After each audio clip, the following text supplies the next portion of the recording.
Namaskaram. Today's Pravachan reminds us of the three pillars of devotion that lead a seeker to the divine: the words of the scriptures, the guidance of saints, and the deep introspection of the self. In this age of intellectual pride and endless analysis, many have forgotten the simple path of heartfelt faith. Scriptures are dismissed as outdated, saints are ignored, and self-search has been replaced by external research. Yet, true spiritual progress begins only when we return to these three foundations: listening to the eternal wisdom of Shastras, surrendering to the living examples of saints, and courageously examining our own hearts. This message shines brightly in the life of Sri Pugazh Chozha Nayanar, the great Shiva devotee who showed that the real search is not for God in temples or texts alone, but within one's own heart filled with love and humility. Once Uddhava requested Shri Krishna, "You yourself tell us, how shall we attain you?" Shri Krishna told him, "You will be able to attain me by devotion alone. There are threefold means of devotion: words of the scriptures, words of the saints or seniors, and inward search by oneself." Everything has become topsy-turvy these days. We have become so learned that we are ashamed of putting faith in scriptures. Similarly, when the son is even a little more educated than his father, he thinks, "Why should I obey this ignorant father? What shall I gain by that?" The same is with our search. What is our research? Where did Pandavas reside? Where was Rama born? Where did the Mahabharata war take place?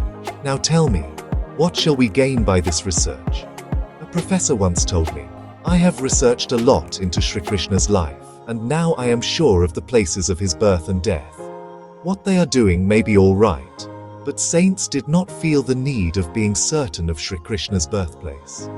They made Shri Krishna their own by intense devotion to him. Really speaking, with the earnest devotion, Shri Krishna must be born in our heart itself.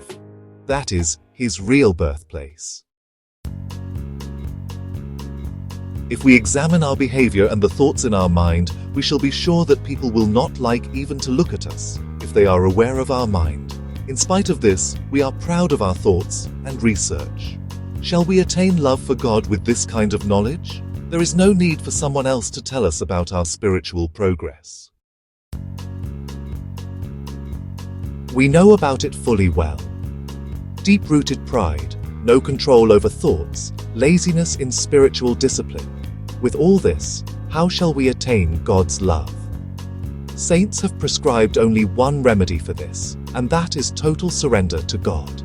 With an earnest supplication, say to Sri Rama, "Rama, I am now yours. Whatever happens henceforth, I shall regard it as your will. I shall try my utmost to chant your name. Kindly accept me as yours." How compassionate God really is. Swallowing hundreds of offenses and wrong actions of people, he is ever ready to help those who surrender to him. So concentrate on Nama and forget your existence as a body.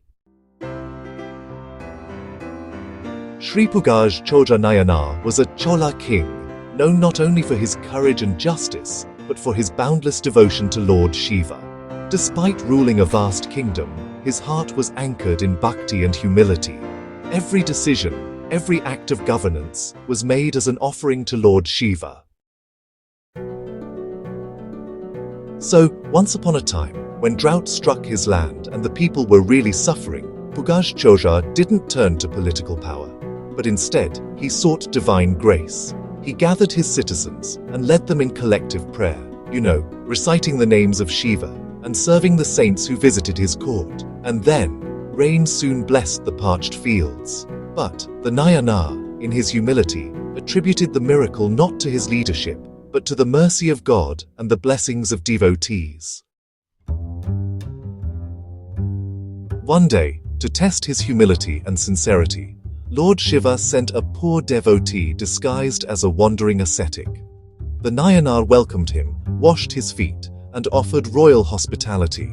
When the devotee revealed his divine form as Lord Shiva himself, Pugazh Chozha fell prostrate in gratitude. not out of pride that God had visited him, but out of remorse that he had not served more perfectly.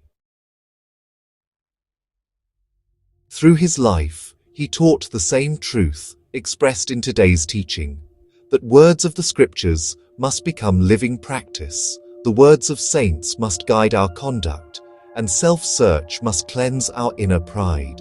He did not research Shiva's dwelling, he realized Shiva in his own heart.